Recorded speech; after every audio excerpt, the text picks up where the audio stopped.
我每次吃饭都要把饭菜埋进土里，甚至连双脚也会一起埋入。可片刻后，当我挖开泥土时，里面的饭菜竟转化为了灰烬，而我的饥饿感也已经消失。原来我是一棵伪装成人的树妖，本以为我能躲在人族宗门默默发育，直到有一天，师兄陆长寿突然带着师弟们来到藏经阁，只为寻找延寿药材的资料。就在我猜测哪位宗门前辈寿命将近时，陆长寿却突然看向我：“师弟，最近宗门有新的延寿药材吗？”负责整理藏经阁的我如实回答：“没有，都是以前的药材。”怎料话音刚落，一位弟子就突然举着大荒经开口：“这里记载有延寿之法。”其余弟子连忙聚拢过去，唯独我却是心头一跳，深吸一口气，保持平静。那弟子当众念道：“大荒经记载，大荒深处有长生树，吃了可使人长生不死。”闻言，我更害怕，正要离这群人远点，陆长寿却突然开口了：“不用看了，大荒凶险重重，别说我们灵虚洞天，就连那些顶尖宗门也不敢轻易涉足。走吧，去别的地方问问。”我目送他们离开，悄悄松了一口气，连忙将大荒经放在最下面，祈祷以后都没人来关注。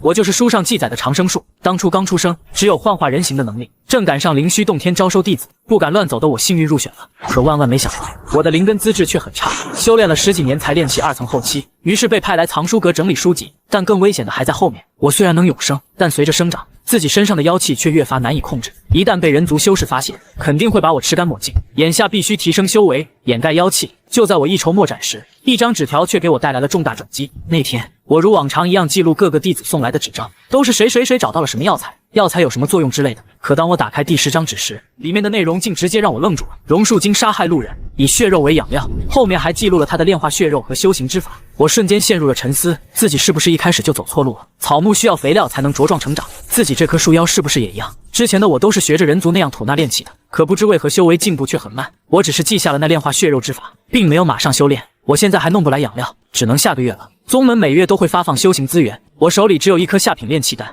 到了晚上，我决定先尝试下榕树精的修行法。随着一缕缕灵气进入体内，我兴奋地睁开眼，居然比宗门的灵虚玄功快了1倍。原来妖还是要修炼妖修功法。我刚想继续修炼，却不料下一秒竟猛地停止下来，自己身上多了一丝妖气。而在丹田之内，树妖之力刚遇到灵虚玄功就被吞噬干净，除非自废武功，否则不可能同时修行妖修功法。我躺在床上思索，自废玄功是不可能的，弄得一身妖气也不太行。于是次日一早，我匆匆来到藏书阁。正当我埋头查找解决办法时，陆长寿却突然拿着本书找到我：“师弟，这本妖语3天之内学会。”学这个做什么？本以为是师兄发现我的树妖身份，没想到他却是神秘一笑：“3日后我会带你去审讯妖修，倒是有你的好处。”我松了口气，当即答应下来，只要没被发现就行。但出乎我意料的是，我随后只是看了一眼妖语书籍，一个个文字就深刻印在脑中，仿佛本来就会一样。到了第3天，师兄如约将我带到林剑锋的监狱。我刚被带入一间审讯室，他就丢下一句话：“交给你了。”说完转身离开。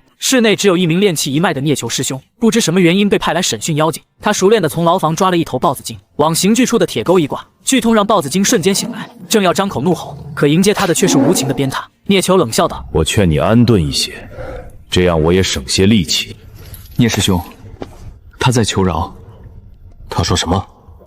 他说就是吃了几个人，没得罪过我们灵虚洞天。很快在刑法之下，豹子精将自己的修行法都说了出来，我全部记录下来。聂球满意的点点头。再问问他为何害人。豹子精老实回答。我如实翻译。我本以为豹子精会被放了，没想到聂球听了翻译竟勃然大怒，将豹子精一刀砍了。我最恨这些无故害人的妖族了，活该被我们提炼精元。随着一个个妖族审讯下来，我发现不管是哪类妖，最后都忍不住血肉的诱惑，走上了害人的道路，结局都是被聂球一刀宰了。我现在是自身难保，自然没时间同情，将他们的修行法全部记录下来，同时也生出一个疑问：宗门为何突然对妖族修行法感兴趣？到了中午休息时，聂球开心地请我吃饭。有了妖语翻译，果然轻松多了，以前打死都听不懂。午饭后，聂球没有再审讯妖族，而是叫上我一起处理妖族尸体，能入药的全部收起来，坚韧骨骼也要装起来，以后可以炼气什么的。剩下一点作用不大的边角料则归我。聂球装了满满一大桶血肉递给我，拿去吧，炖煮了吃了，对你练气劲还是有些用的。我微微一怔，原来这就是陆长寿说的好处。刚好我正缺养料修炼，一直忙活到晚上。我带着一桶血肉回到木屋，虽然只是边角料，但其中蕴含的灵气也不弱于一颗下品炼气丹了。我看着木桶中的血肉，将右掌缓缓放了进去。下一秒，我的右手瞬间化作根须，并配合树精炼化血肉法，疯狂吸收血肉。同时运行灵虚玄功，炼化这股精纯灵力。修行草木之法会产生妖气，在没找到解法之前，还得修行灵虚玄功，而省去了吸收天地灵气的步骤，直接炼化也让我的修行速度快了很多。果然妖还是吸收血肉提升快。就这样，我一边当起了翻译，一边拿着血肉提升修为，直到我的下品炼气丹发下来。经过一夜修行，我成功步入炼气3层，虽然勉强压制住了妖气，但功法的问题还没解决。殊不知，一个天大的机缘也在等着我。7月1日，我刚到监狱，就看见一头小青牛偷瞥了我一眼，随后很快闭上眼。我正想上前查看，聂球就笑呵呵开口：“师弟，想吃牛肉吗？外面弟子抓了一头牛妖。”说完，直接将那头小青牛拖了出来。可就在他要将其挂在铁钩上时，我却突然阻拦道：“师兄先别用刑，他醒着，只是在装睡。”怎料聂球闻言竟吓了一跳，身形猛然后退。小青牛也被惊得睁开双眼，看见刑具后，牛眼中满是恐惧。服了药居然还能醒着，难道是筑基大妖吗？聂球诧异开口：“你先问问他吧。”说完，我以妖族通用语言问道：“将你的修行法以及如何开了灵智如实道来。”可不知为何，小青牛竟茫然地看着我，我忍不住皱眉：“是听不懂吗？”谁知聂球见状，却是眼神一冷：“难道是嘴硬？那我来用刑。”说完，他拿起一旁的藤鞭，小青牛吓得趴在地上瑟瑟发抖，虽然发出古怪的音节，但令人诧异的是，我听后突然面色一变。师兄，这是古妖语，他问我们为何抓他。其实这青牛还问了一句，为何在我身上感觉到了清净的气息？我果断无视了这个问题。可不知为何，聂球闻言竟突然面露狂喜。这是一头古妖幼崽，古妖传承古老血脉，血脉越强，天资越恐怖。问问他父母在哪里？如果父母在的话，肯定得恭敬送回去。一头成年的古妖，绝不是我们灵虚洞天能招惹的。听了我的翻译，小青牛懵懂开口：“我没见过父母，出生就在山里。”师弟，你在此等待，我去上报。说完匆匆离去。无父母的古妖一旦培养好了，将来就是一位妖王级护宗神兽。半刻钟后，聂球和宗门的白玉泉长老来了。长老看着我微微一笑：“你问问这青牛，可愿拜本长老为师？”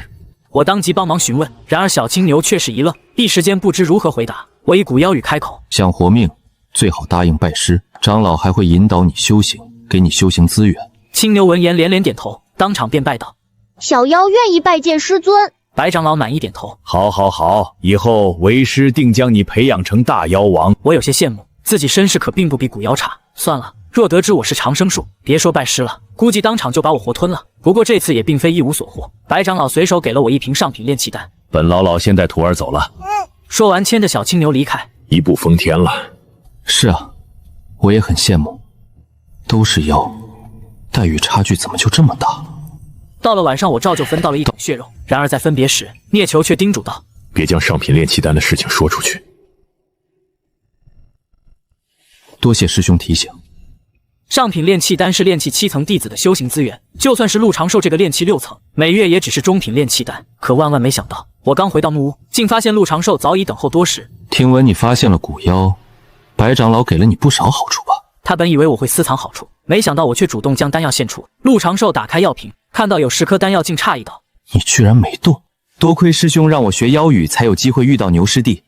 正发愁如何献给师兄呢。”我假装恭敬回答。闻言，他点了点头，取出一个瓷瓶：“我也不白拿你的，给你一瓶中品炼气丹。多谢师兄，好好做事，以后有好事了，我会念着你的。”陆长寿说完，满意的离开了。我现在的实力只能隐忍发育，身为长生树，我最不缺的就是时间。天亮时，我炼化完了血肉和2颗中品炼气丹，成功踏入了炼气4层。随后，我提着木桶来到监狱，怎料聂球见到我的第一句话，竟让我直接愣住了：“你的丹药是不是被陆长寿拿了？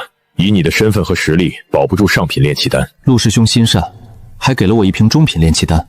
哼，他可真是个好人，10颗中品也比不上1颗上品。不过我们这些人天生就是受欺负的。可令他不解的是，我却微微一笑，表示自己不在意这些上品炼气丹。我虽然想要，但我更懂得安全第一的道理。若是不乖乖交出丹药，少说也是毒打一顿再抢走丹药。万一打斗中受伤，露出什么异常，那只有死路一条。反正自己有的是时间慢慢修炼。于是我开口询问聂球：“师兄，今日能否多给我一些血肉？”聂球有些诧异：“这一桶不够你吃的吗？”谁知我却指了指他强壮的肌肉：“最近我在炼体，需要大量血肉。我想像师兄一样拥有完美身材。”其实我还有一句话没说出口，我要做一棵谁都啃不动的长生树。聂球很满意我的夸赞：“师弟你很有眼光，我最近也有些吃腻了，都给你。”聂球也因为小青牛得到了长老赏赐，所以瞧不上这些血肉。我连忙道谢。到了晚上，我提了2大桶回去，这次还有1桶内脏，里面蕴含的能量比边角料强多了。我立刻双手化成根须，同时吸纳2个木桶，一股股能量融入全身，而在我的脑海中，一株碧绿小树也多了一份血气。直到血肉吸收完，炼体也正式踏入炼气1层。我掐了掐自己坚硬的皮肤，应该能挡住炼气1层的攻击了。但这还不够，我决定将炼体进行到底，只要自己足够硬，就没人能吃得了自己。就这样，安心修行了半月，我成功踏入炼气5层了，炼体也到了炼气2层。本以为可以安稳发育下去，直到有一天，陆长寿突然找到了我。师弟，那头青牛会来跟你学习语言，是那头小青牛吗？不错，长老带走他后，赐名牛问道，发现语言不通，难以交流，本想找其他弟子教的，但在我的力荐之下，决定你来教。多谢师兄。师弟应该知道怎么做吧？师兄提携之恩，师弟铭记在心。我假装一脸感激，陆长寿再次满意的走了。而聂球得知此事后，竟兴奋开口：“这是好事儿啊！那青牛现在可是宝贝，地位都快赶上掌门亲传弟子长春了，就是脾气有些暴躁。那些教他语言的弟子都受伤了。”我有些诧异，长春可是7日踏入炼气1层的天才，没多久，牛问道就被一位师姐带到了监狱。师姐趾高气昂地叫我出来，我刚恭敬行完礼，牛问道就跑到我身边蹭了蹭，然而我却有些无语，生怕这青牛给我来一口。谁知师姐见到这一幕，面色竟缓和下来。好好教牛师弟人言，晚上我会过来。说完转身离开。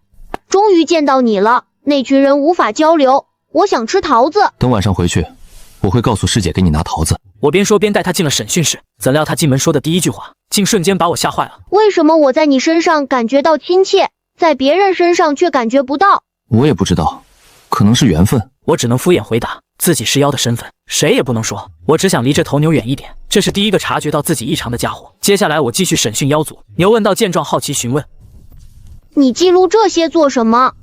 宗门让记录的，他们要这些妖族修行法，不知道做什么。那你为什么听话？是因为打不过宗门吗？牛问道像个无知的小孩追问道。看见我点头，牛问道继续开口：“那你怎么不跑？”因为外面很危险，各种妖魔鬼怪和各大修仙宗门。我想到大家都是妖，还是忍不住多说些心里话。你记住一点，无论在人的世界还是妖的世界，都要把自己藏好了。你拥有古妖血脉，其他妖会吞噬你来提升，而人类世界一旦发现自己养的妖无法掌控时，也会想办法杀死。这个世界很危险。以前确实有妖想吃我，我跑得快。牛问道想到以前流浪的日子，心有余悸，所以他对我的话深信不疑。我安抚道：“没有足够的实力之前，你要学会听话，让所有人觉得你更像个人。”那我得快些学会人类语言。我开始耐心教导。牛问道血脉力量很强，学习起来也很快。当师姐在傍晚过来时，牛问道连忙上前口吐人言：“师姐好。”好师弟。说完，随手丢给我一颗上品丹药，赏你的，明天我再带牛师弟来。多谢师姐赏赐。我收下丹药，刚返回到自己的木屋，却不料陆长寿早已经等着我。听说牛问道与你相处不错。是的，这是师姐所赐。我取出那颗丹药，然而陆长寿却有些嫌弃。怎么才1颗？师姐只赐了1颗，监狱的师兄也看见了。如今他刚刚突破炼气7层，一颗上品炼气丹根本满足不了他。陆长寿冷着脸接过丹药，正要转身离开，没想到我却突然开口：“长寿师兄，能否赐我1颗中品炼气丹？”怎料陆长寿却瞥了眼我提着的血肉。别忘了，你今天是靠我的引荐，若不是我，你还在藏书阁发霉呢。明日我至少要见到3颗上品炼气丹。承蒙师兄恩赐。我试着要求一次，谁知道呢？那牛问道与你亲近，让他开口便是。现在他很受宠爱，那师兄能给我留1颗吗？你只配吃这些肉。我轻叹一声，这次真的直接抢了，但还是压下心中思绪，回木屋消化血肉，开始炼体。我估计再来20份这种血肉才能到炼体3层。想要成为一棵谁都啃不动的树，还有很长的路要走。到了第2天，我照常来到监狱，然而我却没有找牛问道帮忙，而是直接找到了聂球。聂师兄，我遇到些难事，不知能否请你帮忙？让牛问道帮忙要上品炼气丹，这完全是取死之道。我可不想去挑战那位师傅。聂球最近突破到了炼气9层，若他愿意帮忙，自己宁愿将上品炼气丹给他，也不给陆长寿。怎料聂球接下来的回答却让我一脸诧异：“是关于陆长寿吧？”聂师兄为何这么清楚？我听说他最近在攀附内门，而他每个月也就2颗上品炼气丹，只能从你这儿下手了。聂球沉吟片刻，开口：“我那边还有一间空房，你今晚就去我那儿住吧。”聂师兄放心，得来的上品炼气丹一定孝敬师兄。但出乎意料的是，聂球却哈哈大笑。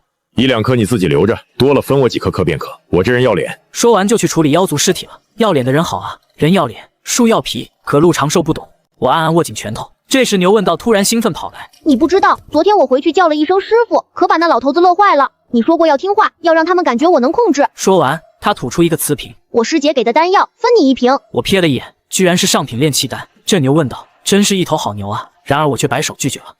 拿着吧，我多得很。昨天师傅还给了我好几瓶呢。牛问道对丹药满不在乎，我忍不住心底叹息，同样是妖，怎么差距这么大？看着我收下丹药，牛问道开心不已。我在这里就你一个朋友，虽然师傅他们对我很好，但总觉得有种疏远感，只有你让我觉得亲近。我不是母，注意一下言辞。你要好好做人，哪怕不想做人，但在人类世界也要学会做人。牛问道若有所思的点头。我不仅教他语言，还教他如何在人类世界活着。学了半天，牛问道去监狱晃悠，谁知却意外得知我被抢丹药的事。回来时忍不住问我打算怎么做。我耸了耸肩，我当然是躲了。跟聂师兄在一起，陆长寿也不敢来。牛问道满脸疑惑，是因为打不过陆长寿吗？不是，我喜欢与人为善，不喜欢打打杀杀。就算是打得过，自己也不能说出来，而是暗中将他化为养料。一旁的聂球接话道，如果师弟是炼气7层，完全可以对陆长寿直接动手。牛问道恍然大悟，用古妖语说道，你是想借此机会教会我，实力弱时隐忍，实力强时反杀吗？我无语了，我就是想安心修行，这头牛怎么能这么想？多谢你的用心教导，我会谨记实力弱小时学会低头，实力足够后杀他全家。看着一脸严肃的牛问道，我沉默了，自己只是好心提醒一下这牛妖要懂得隐忍低调，可他是怎么联想到杀人全家的？到了晚上，我跟着聂球来到他的住处，刚进屋就掏出丹药。师兄，这丹药是牛问道给的，答应和师兄分，我自不会私藏。你这家伙真不知道怎么说你。聂球无奈导出5颗丹药，将剩下的5颗还给我。我刚想回屋修炼，却不料他竟突然拿出10个瓷瓶。这是气血丹，对炼体有大用。我们炼气一派都要炼体，仅凭灵力是不够的，所以服用气血丹修行。原来如此。我道谢一声，收起瓷瓶。我这人要脸，还真做不到白拿人东西。我回房修炼了。聂球说完转身回房，我也回房，锁好门，开始服用丹药炼化。而让我惊喜的是，1颗气血丹竟比得上6份血肉。最后在炼化了3颗气血丹后，我成功到了炼体3层，接着又通过炼化炼气丹突破到了炼气6层。然而更让我惊喜的还在后面。到了第2天，牛问道一见到我就给了2瓶上品炼气丹，同时用古妖语神秘兮兮的说道，我想看你早些反杀陆长寿。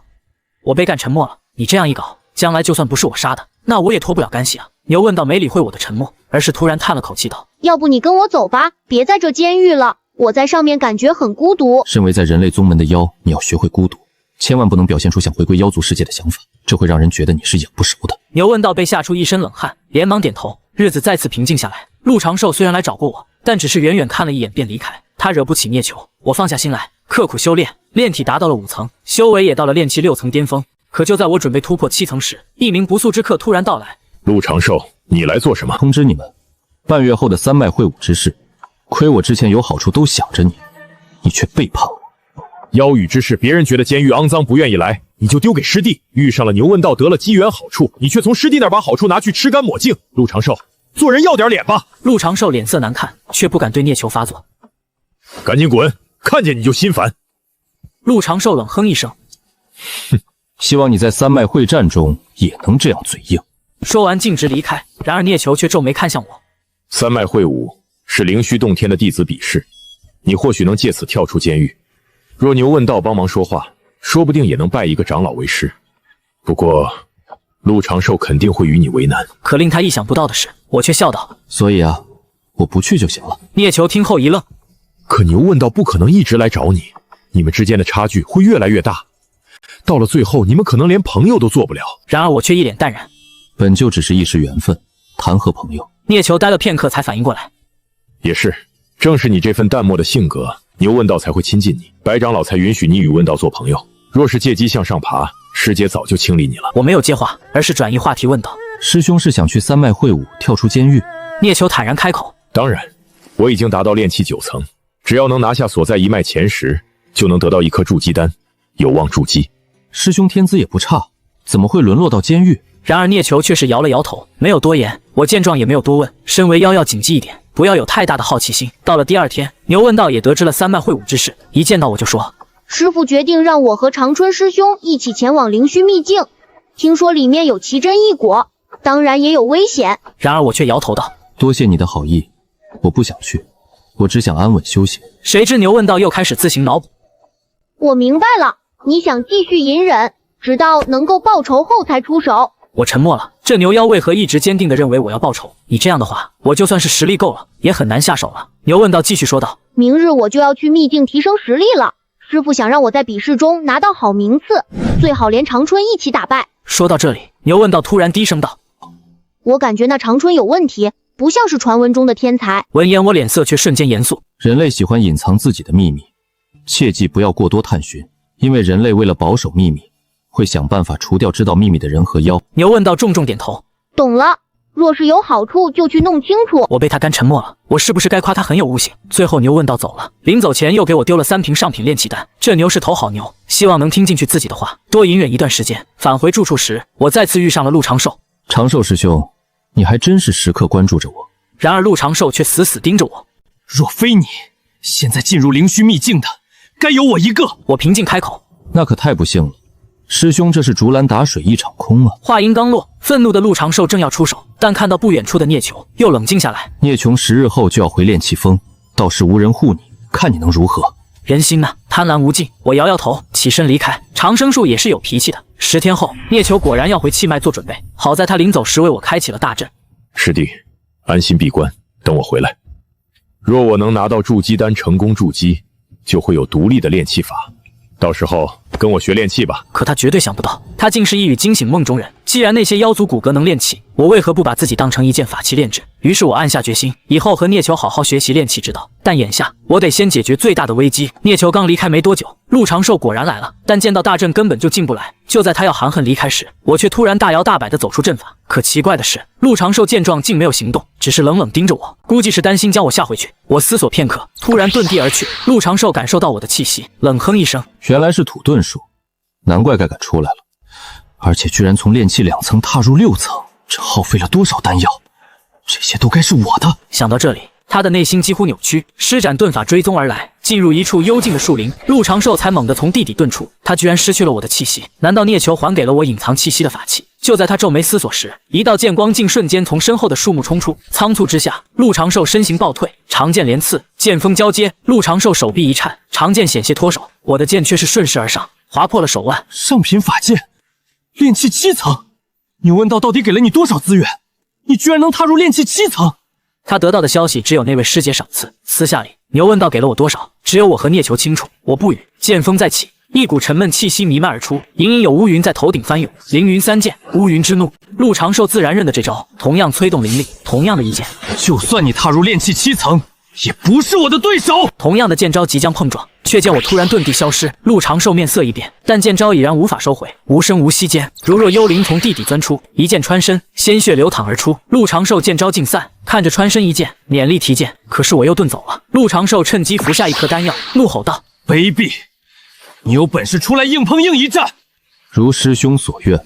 话音一落，剑光乍现，如同羚羊挂角，无迹可寻。陆长寿眼中一喜，一剑刺出，剑气万千，封锁我四面八方。可下一刻，我又消失了。陆长寿一掌拍出，雄浑掌力没入地面，迅速渗入地底。没有，陆长寿一怔，咻，剑光再现，我从身后树木显化而出，再次一剑穿身，磅礴剑气冲入体内，肆意破坏。师兄，我可不只是会土遁。我悠悠道，拔剑而出，带起猩红鲜血，两剑穿身。陆长寿身躯踉跄，面目狰狞，眼中满是森然寒光。你个卑鄙小人！做妖嘛，心脏才活得久。我冷哼一声，速度骤然加快，白云无踪，白云无定。一时间，整个密林内四面八方都是我的身影和剑光。陆长寿连忙想要施展遁地之术逃走，可身上止不住的鲜血让他遁地一样会暴露出来。同样想借术而遁，却不料我总能快他一步。这个时候，陆长寿才骇然发现，我的修为早已超越了他。片刻之间，陆长寿已然遍体鳞伤，鲜血肆意流淌，气息都粗重起来。长寿，住手！住手！陆长寿面色大变，惊慌求饶：“我知错了，我知错了，你放了我，以后我都听你的。”真的，真的，我对天发誓，以后我认你为主。跪下，放下长剑，我便饶你性命。好，将剑扔远点。喘息越发粗重，跪下的身子都在摇晃。我缓步而来，看着意识都快模糊的陆长寿，叹道：“师兄，本不至于如此的。我知错了，我以后都听你的，你就是我的。陆长寿喃喃道，右手却是猛地探出。我早有所料一般侧身避开，一剑刺穿咽喉。都说了心脏活得久，我又不傻，连内甲都没用上，真是抬举陆师兄了。这段时间的攀附耽误了修行，连宝物都没捞到一件，白准备了这么多。抓住陆长寿尸体遁地而去，双掌迅速化为根须缠绕陆长寿尸体，迅速将其分解化为精纯养分，遁地离开树林。陆长寿真是个穷鬼，身上没有丹药，就那柄上品法剑，这法剑拿了就是麻烦，我也不需要。没想到炼气7层修士养分如此充足，应能让我突破入炼体7层。我回到住处，心中惊讶，一个陆长寿抵得上1瓶多的气血丹了。安心消化养分，淬炼全身，本体上的血丝也再次增加，浓郁的气血之力令人心惊，一缕缕血丝如同血管一般遍布本体之上。碧绿生机流淌，让我整棵树晶莹如玉，呈现妖异之状。茂盛的树叶此刻也多了一分血色，更加坚固有韧性。炼体7层，我睁开双眼，手化作树根，触碰了一下上品法剑。比起上品法剑，还是差了些。同阶法器是能破开自己防御的，还是啃得动自己。等以后和聂球学习下炼气之道。我沉吟自语，没道理那些妖族骨骼能炼气，自己就不行。将自己当成一件法器炼制，应该没问题吧？至于损伤什么的，倒是不用在意。只要不被人察觉身份，那无尽生机会修补一切伤势，到时候自己偷偷研究。没有了丹药，我也不想出去，安心修行。等聂球回来，自己跟着聂球学炼气，研究更强的炼体之道。玄功方面也需要继续研究妖修法，直到炼气9层。可惜没有筑基境的草木妖修作为参考，继续修行，修为进展缓慢，一天下来才精进一丝，炼体进展也是缓慢至极。难怪那些妖修耐不住性子去抓捕生灵作为养料。不过自己不缺时间，倒也不必行此手段。常在河边走，哪有不湿鞋？万一暴露了妖身，轻则被斩妖除魔，重则被分尸食之。至于陆长寿，那是无奈之举，欺人太甚，只能化为养料。地底只剩下一件衣服，一柄飞出去的长剑。牛问道：“能看出我所为吗？”时间一晃而过，长生一声呼唤响起，我微微一愣，从窗外望去，牛问道正站在门外，被阵法拦着进不来。下了楼，将牛问道迎了进来。你从灵虚秘境出来了，看样子进步不少。长生，我想问，如果抢了人东西该怎么办？牛问道低沉着声音道。我眼皮一跳，你不会抢了长春吧？是的，但我是被迫的。那家伙居然想奴役我，还好我师父给了我护身宝物，我一怒之下激发血脉，借助宝物将他重创，抢了他的灵药。我沉默了。牛问道继续道，还别说，那灵药确实厉害，让我踏入炼气7层。别看长春现在炼气8层，还真不是我对手。你很厉害。长春没继续寻你麻烦，他暗中下的手，别人不知道。也正因此，我才抢了他灵药。既然是私下所为，那就当作无事发生。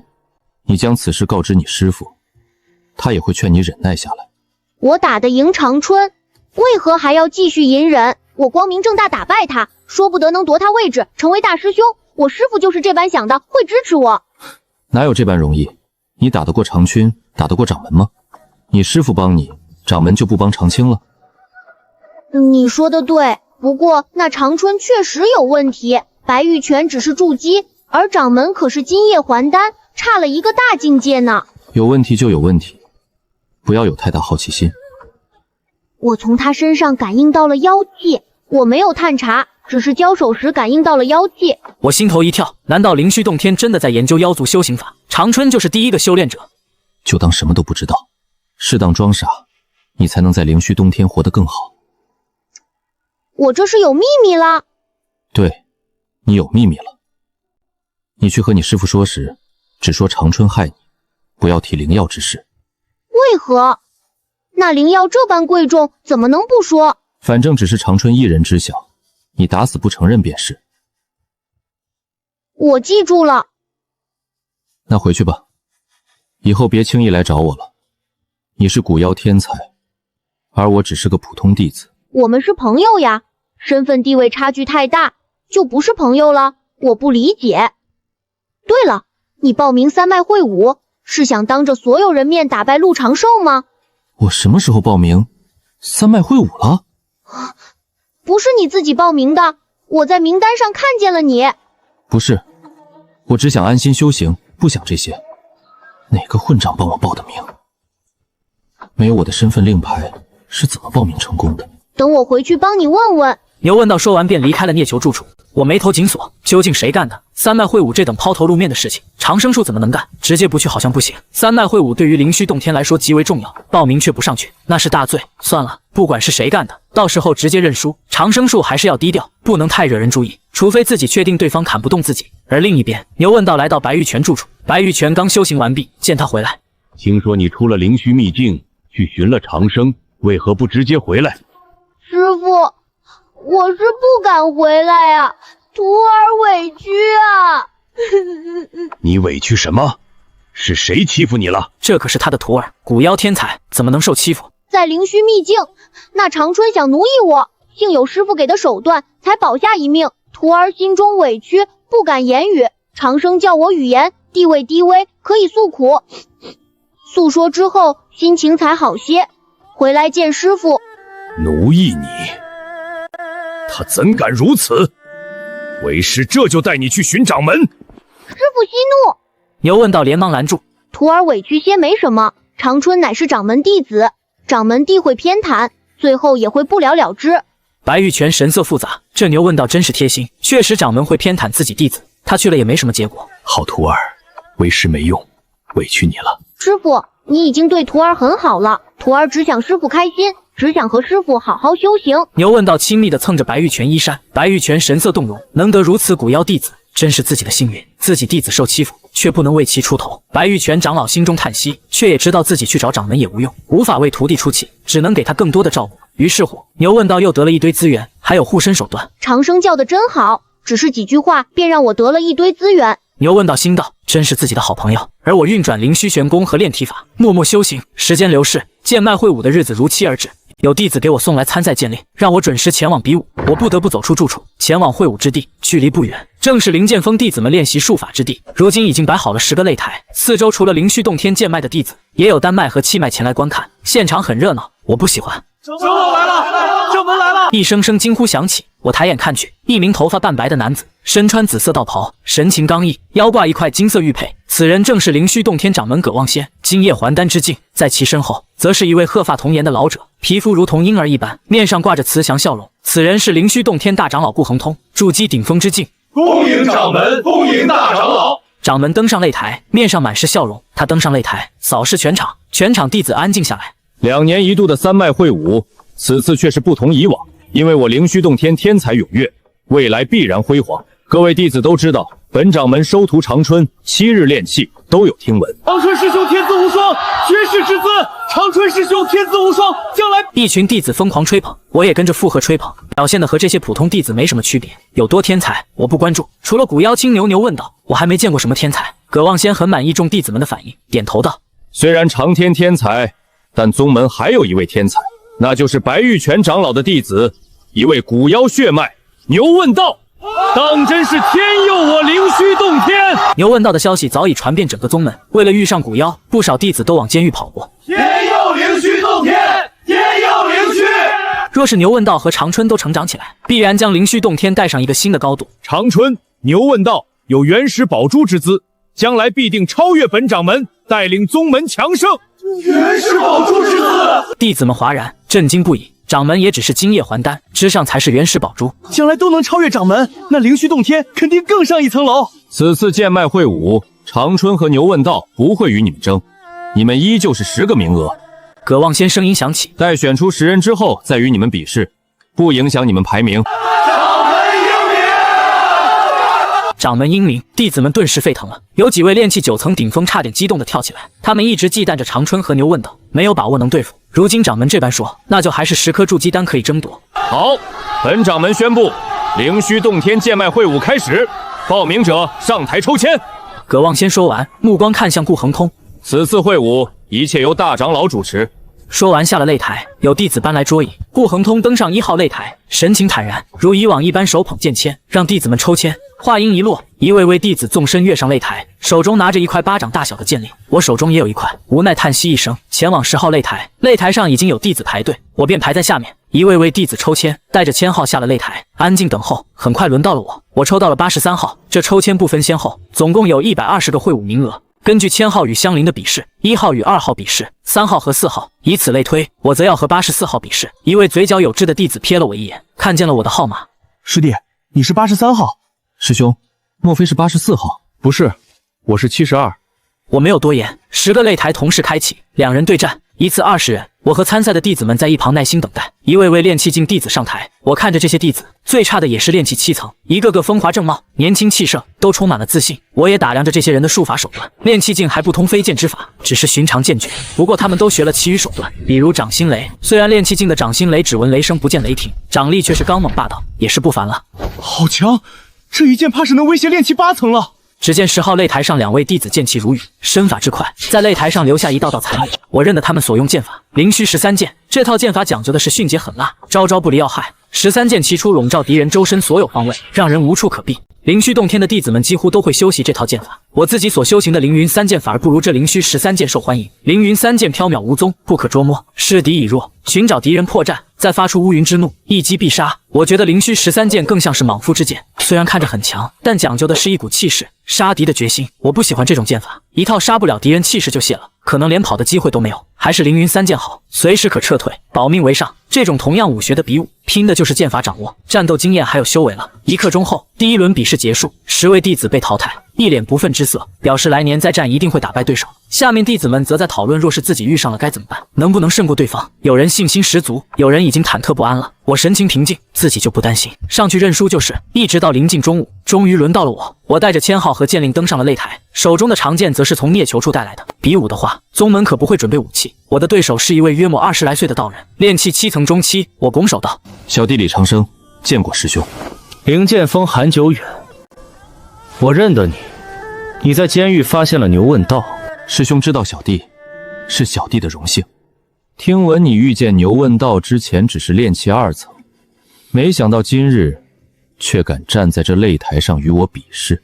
韩久远却不是那般和善，冷笑道：“可你却是一个不懂感恩之人。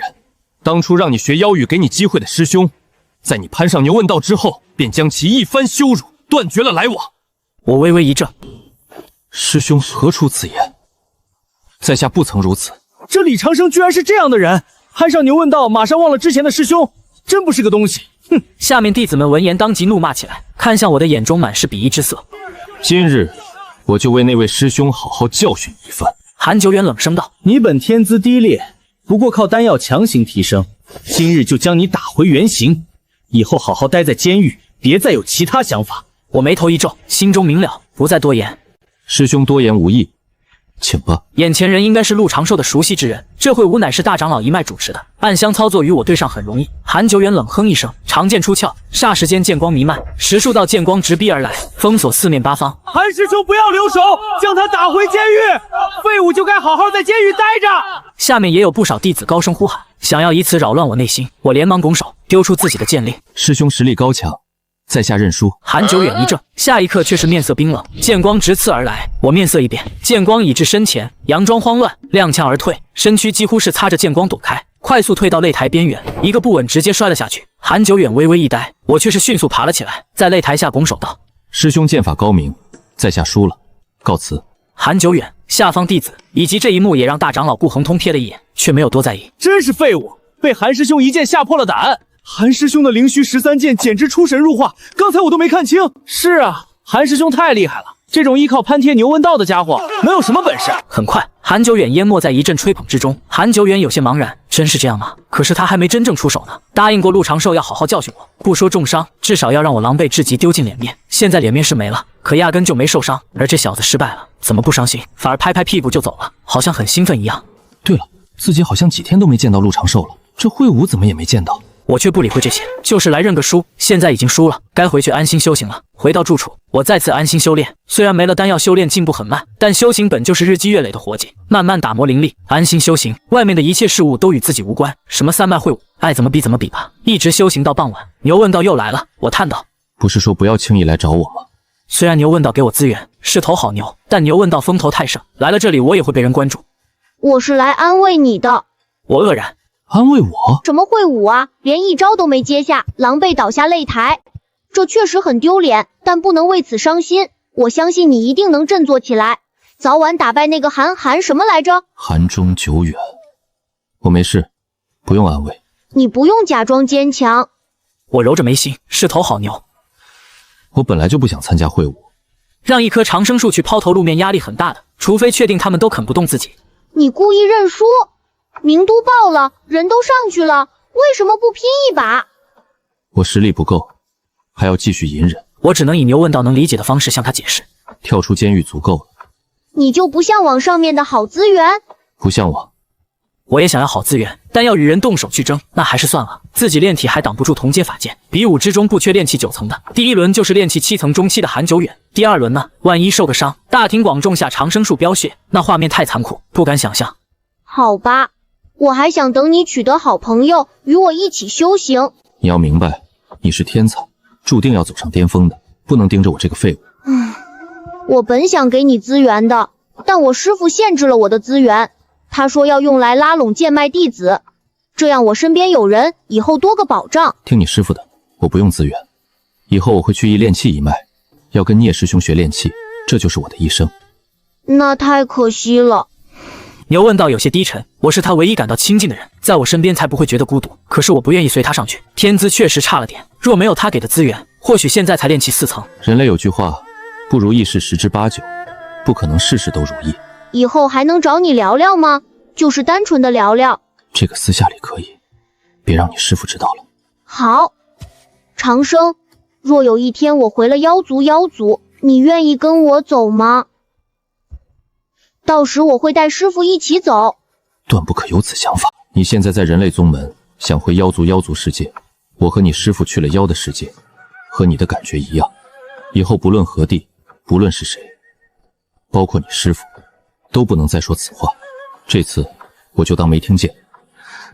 我明白了。牛问道深吸一口气，快步离开。他还是有回归妖族世界的想法，哪怕师父对他再好，却依旧改变不了心中的孤独。他知道感恩，记得师父的恩情，但这孤独不是恩情能弥补的。妖在人类世界缺乏归属感，我很理解，因为我也是。但我不同，我去了妖的世界也是一样啊。长生不只是妖，也在追求安心修行，等有了自保之力，再做其他想法。牛问道走了，我开启阵法，继续闭关。灵虚洞天3脉会武如火如荼，没人关注我这个小弟子。韩久远虽然迷惑，但现在更重要的是会武之事。至于陆长寿，有人在寻找，但却便寻不到踪迹。时间流逝，一晃眼半月时间过去，我终于炼气7层后期了。炼体还是7层初期，没了气血丹，没有血肉养料，进步缓慢。聂球回来了，面上洋溢着笑容。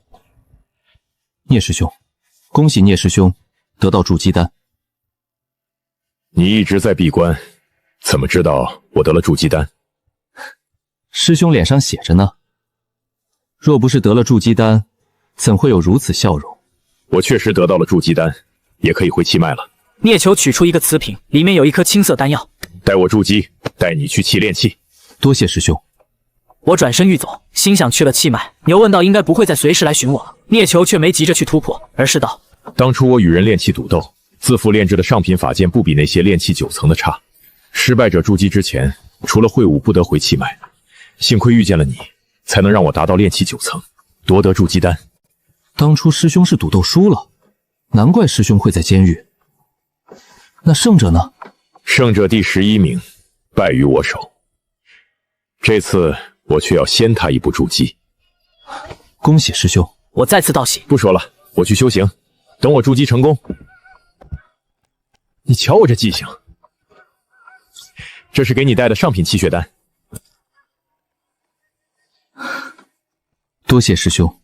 聂球闭关，我也回房闭关炼化气血丹。气血丹化为精纯养分融入体内，迅速消化，本体上的血色越发浓郁，变得坚韧坚固。一颗颗丹药炼化，身躯在快速进步。炼体累了，便开始炼气，慢慢打磨体内灵力。一晃眼，7日时间过去，2瓶气血丹已经炼化完毕，达到炼体中期，距离后期也不远了。聂球还在修行，我没有出关，服用辟谷丹继续修炼，炼气炼体双重进行，虽然缓慢，但每天都能感到精进。又是7日时间过去，一股强大气息传来，惊醒了我。磅礴的能量波动让我感觉到内心震惊。聂球筑基成功了，我也体验到了筑基强者的可怕。只是这一散出来的能量波动都让我心悸不可抵挡。那些长老筑基多年，实力深不可测。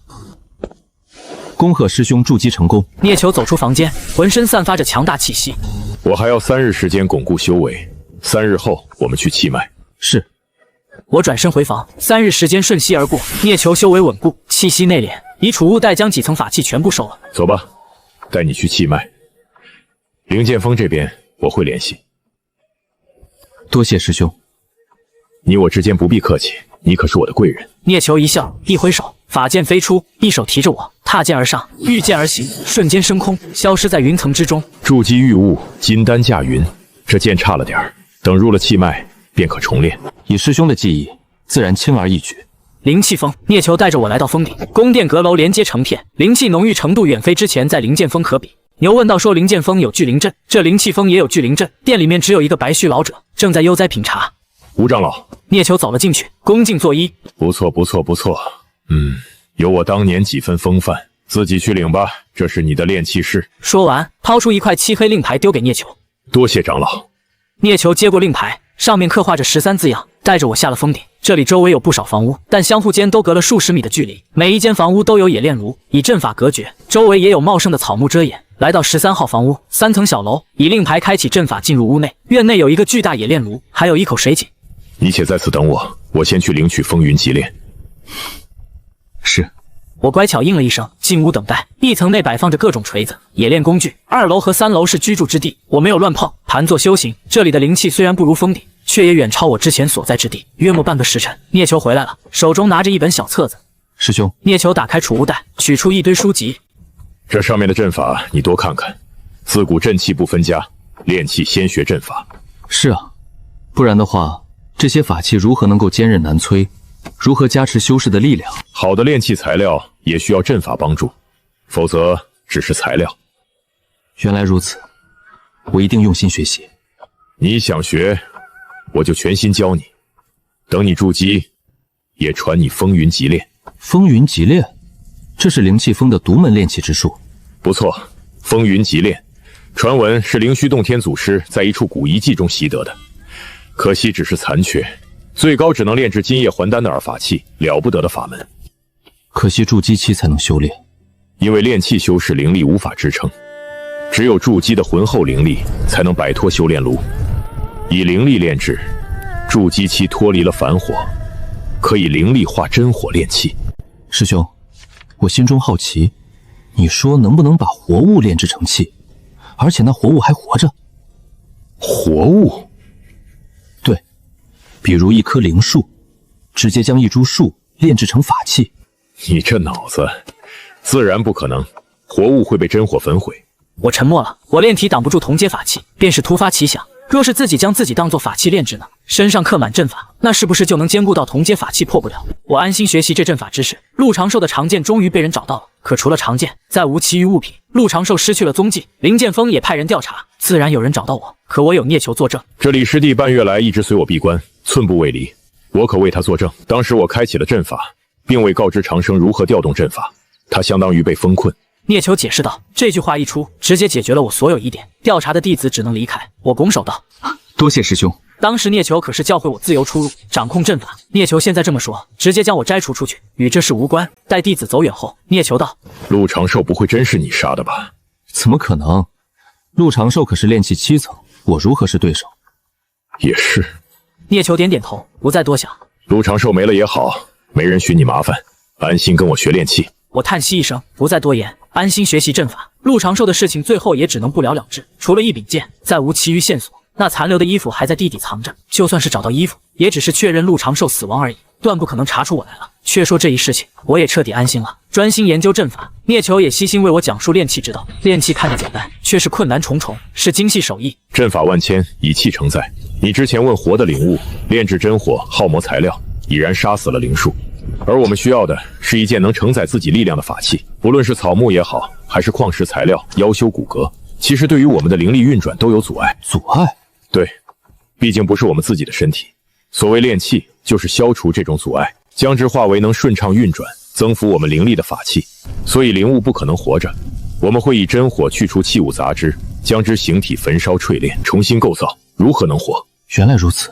我恍然道，接着却是在想，既然如此，那将自己炼制呢？自己的身体运转自己的力量，自然毫无阻碍，顺畅无比，不需要真火焚烧，那就不用死了。等等，真火淬炼，驱除杂质，若是这样，自己是不是也能以真火炼体？但想想那得需要筑基才能催发出真火，我只能暂时放弃了，让聂球帮忙淬炼，不能冒这个险。若是中途被发现什么，那就不是淬炼，直接是炼制长生药了。聂球继续讲道，我们要以真元，也就是灵力，在法器上刻画阵法，筑基境界，灵力化为真元液态，才有后来的金叶还丹。灵力刻画阵法，牵引天地灵蛇温阳法器，保持法器的灵力。也因为阵法牵引的灵力存在，才能让法器足够强，能够增幅使用者。每一件法器最基础的阵法便是小型聚灵阵，只有聚灵阵才能让法器拥有灵力，时刻温养法器本身。还有一种便是量身打造本命法器了。这种本命法器完全是由炼器师根据修行者修行之法而打造的。一般情况下，除非完全不会炼器，否则不会请炼器师帮忙。因为炼器师需要了解对方修行法，又亲手打造出本命法器，很可能知晓对方弱点所在。那师兄为人炼制过本命法器吗？未曾接过，唯有筑基境才有资格温养本命法器。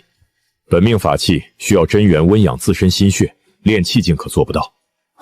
我明白了。好了，我先炼器了。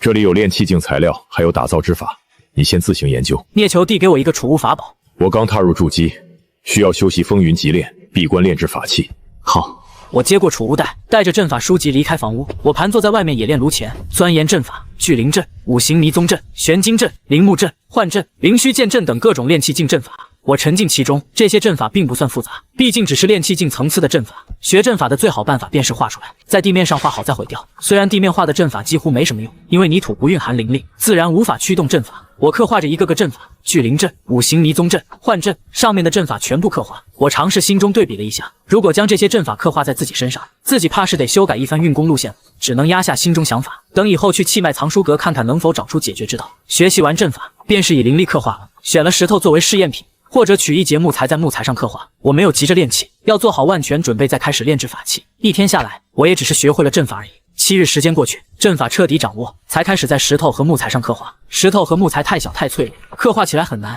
一块块石头粉碎，一块块木材化为齑粉。我并不气馁，继续练习。半月时间眨眼而逝，我在石头和木材上终于刻画成功了。当然，只是刻画成功，依旧是凡木和石头，没有作用。铿锵，一声清脆剑鸣响起，聂球出关了。聂球红光满面，整个人的气息变得更强了，手中的法剑也弥漫着远超炼器境的灵力波动。筑基法剑终于成了。现在的我才是真正的筑基境炼器师。恭喜师兄修成风云极炼。你学的怎么样？阵法都记下了，只是刻画阵法还在练习。你还没开始炼器，还未做好准备吗？觉得没把握？阵法的刻画确实是个精细活，有一丝差池就会毁掉法器。你比当初的我强太多了，当初我就没你这性子，急着上手，毁掉不少材料。都是师兄教的好，我只是觉得自己还不够。你放心炼制便是，我已修成风云极炼，委屈你一下当我的学徒，气脉会有材料与你练手。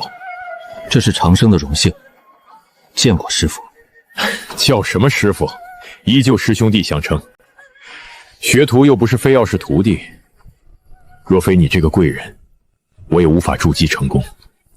聂球去帮我办理炼器学徒的事情，我继续刻画阵法，极为小心，一块块木头、石头被我刻上各种阵法。到了晚上，已经刻画了10余件。聂球回来之后，看着地面上的物件，也惊讶道：“没想到你一天下来能刻画这么多，有把握炼器了吧？”有把握了，明天开始炼器。13学徒令，代表你是13号炼乙师的学徒。多谢师兄。我收起学徒令，从水井内打水、冲澡，回房修行、炼体、炼器都没耽搁，慢慢打磨自身。白天炼器，晚上修行。聂球也是如此。到了筑基，已然可以用修行来代替睡眠了。第二天，我开始炼器，聂球在一旁指点。熊熊大火燃烧着一块玄铁，我在聂球指引下抡起铁锤捶打。铁锤配合呼吸吐纳也有技巧。聂球淡淡道：“这铁锤也算是一件法器，锤打的反震之力可配合呼吸吐诺锻炼体。”这么说来，这炼器打铁也是炼体之法。自然，待你炼制上品材料时，需要动用更多的灵力，若不配合呼吸吐纳，纵使炼器8层也难以承受。原来如此，以后有什么捶打的活就交给我吧。对于炼体我很热爱，早晚成为一棵谁都啃不动的长生树。在聂球的指点下，我调整呼吸，有微弱的天地灵气随着呼吸没入体内，铁锤的反震之力传入全身，随着呼吸吐纳，配合灵气淬炼身体。这种淬炼相比起自己修炼要慢得多，胜在日积月累。玄铁在铁锤下变形，一些杂质也在锤炼中震飞出去。反复捶打一天下来，已成一块精纯玄铁，杂质几乎排除的差不多了。炼器之道非一日可成，努力练习。聂球转身回了房间，我回房继续修行。第2日，捶打冶炼矿石，一柄法剑的炼制非一块玄铁可成，还需要其余材料。这还只是普通法器，一些特殊法剑蕴含各种属性，需要不同的炼制之法。连续3日时间都在处理材料，一直到第4日才将材料化为精纯铁水。还好有现成的模板，只需要在凝固之前梳理铁水，将阵法烙印上去。这些材料本身便是炼器境材料，算是灵物。虽然比木头和石头坚韧，但现在还是铁水，依旧要小心。多种材料融合，以灵力梳理融合在一起，阵法引入内部。这一柄法剑，我刻画了聚灵阵和玄金阵。聚灵阵聚集灵气温阳法剑，加持使用者剑招威力；玄金阵则汇聚天地间金属性力量，让长剑更加锋利，轻易破开同阶法器。我终于明白自己为何挡不住法剑了。金克木不提，只是这阵法加持，我也不可能以身体挡住同阶法器。待第二天中午，这柄法剑冷却，已能自行聚集灵气，剑身弥漫着锋锐之气，算是成了。你很有天分，第一次练气就成了。聂球称赞道：“当初我就没你这性子。”阵法半生不熟便开始练气，失败了好几次，都是师兄用心教授。继续练习吧，多炼制些下品的，有把握就炼制中品和上品的。在气脉，想要获得修行资源，便需要炼制出法器。每一件法器奖励1颗气血丹，10件奖励1颗炼气丹。我会努力的。等你能够炼制上品法器，我便带你接炼制任务，那才是大头。炼制任务？是的，宗门的任务。我听说灵剑锋就有抓妖、寻灵药这些任务，各脉有各脉的任务。弟子们随意接取，丹脉炼丹，气脉炼气。外面有不少修士不会炼气，便会委托给我们。有时候还要离开宗门去对方家中炼气。一般这种报酬丰厚，虽然一半要交给宗门，但在宗门之中获得的订单资源多。那在外会不会有危险？一般不会，除非有人想赖账不给报酬，杀人灭口，这种极少，我还没遇见过。危险的是灵剑锋弟子，他们在外斩妖除魔，打打杀杀的，不知道哪天就丢了性命。当然，他们获得的奖励更多，那是应该的。他们拿命挣的。是啊，拿命挣的。两人又聊了一会炼气之事，各自回房修行。第二天起来继续炼气，我要将所有方法都用上，彻底熟练阵法，熟练炼制下品法器。之后我也加快了速度。聂球每次炼制完后，便会来指点我炼气，我的体魄也在炼气中缓慢增强，安心炼气，不问外界之事。半年时间飞逝而过，我炼气7层，炼体到了7层，都已经打磨到极致，即将破入8层。如今的我已经能熟练炼制中品法器，各种阵法熟练于胸，开始炼制上品法器。上品材料处理起来较为麻烦，我要半个月才处理完毕。冶炼炉的火焰终究是反火，想要熔炼材料太慢了。我还炼制了3个阵法阵盘，5行迷踪阵、幻阵和灵虚剑阵，存放在储物袋，需要动用时随时布阵就行。这半年来，牛问道没有来寻我，我偶尔去藏书阁看书，倒是听见了牛问道的天才传说。3脉会武，牛问道打败炼气9层，击败长春，夺得第一，风头无两，成了第一天才。长春号称7日炼气，掌门继承人，结果在牛问道面前完全不够看。牛问道听了我的话，对谁都很客气，对师傅那是极为孝顺，对师兄师姐极为恭敬。他简直做到了完美，甚至有人说，若非他是妖，这掌门继承人的身份会换成他。而牛问道的传奇才刚刚开始，经常带师兄弟下山斩妖除魔，以人类自居，他很像个人。若不是依旧是青牛身还无法化形，那和人没什么区别了。至于我这个朋友没人提及，牛问道也未向人提起过，像是遗忘了一般。对此我很欣慰，终于不用被关注了。长生，我找到一个好活计，将1块百年寒铁炼制成筑基法剑，奖励真元丹1瓶。对方还要炼制2柄炼气境法剑，奖励2瓶上品炼气丹。正好我们去。距离远吗？不远，就在30里外的中阳城。灵虚洞天30里外，中阳城属于人类国度大前国，城内普通人和修行者共同生活，由3大家族把控着城池，就连中阳城主也要忌惮3大家族几分。聂球带着我在城内走着，我们灵虚洞天弟子不必怕什么，3大家族虽强，却也只是筑基而已。中阳城内没有金叶还丹？曾经有，作化了。当年中阳真人坐镇此城，就连我们灵虚洞天也要给其面子，可惜后继无人。金叶还丹号称真人，可惜依旧不敌岁月摧残。中阳真人庇护此城200年，几乎将周围宗门打了一个遍，有胜有负。200年，我灵虚洞天胜了还是败了？自然是胜了。中阳真人战斗太多，体内暗伤无数，只活了200多年。这哪是斗法战斗，这完全是在玩命。300年寿元，硬生生打没了近100年。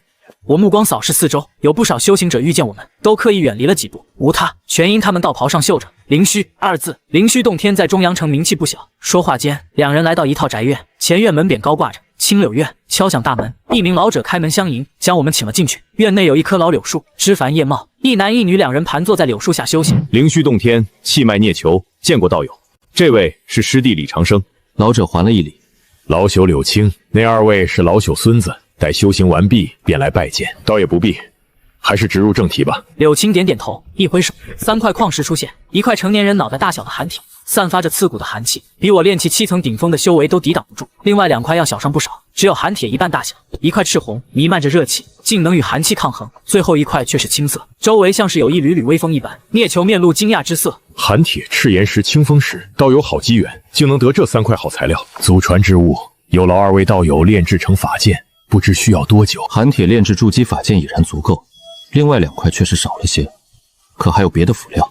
没有了，老朽无能，只能拜祖宗基业，只剩下这3块神石。我有个提议，不知当讲不当讲？请讲。或能将清风石与赤元石相融，铸教烽火法剑，必然能成就筑基中品法剑。风助火势，火长风威，汇聚之后自有其能。老朽知晓此中道理，奈何徒儿有2个，老朽也要手中有兵器，方能守护他们。能否劳烦道友添些材料，能成就2柄好法剑即可？添些材料也无妨。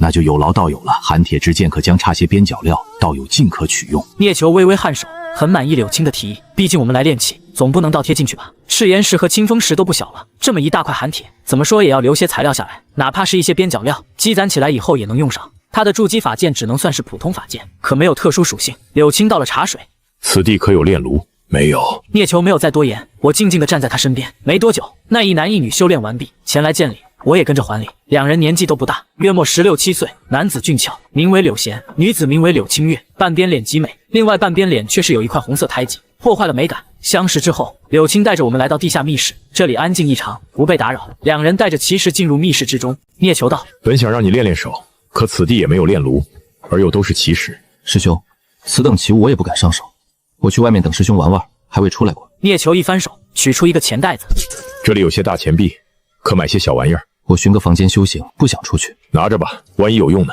聂球将东西递给我。这3件灵石处理麻烦，想要炼制成法剑，至少4、5个月时间。我这才收下钱袋，离开了密室，正要寻柳青要的房间修行。柳青道：你可去那树下修行，那里有聚灵阵。也好。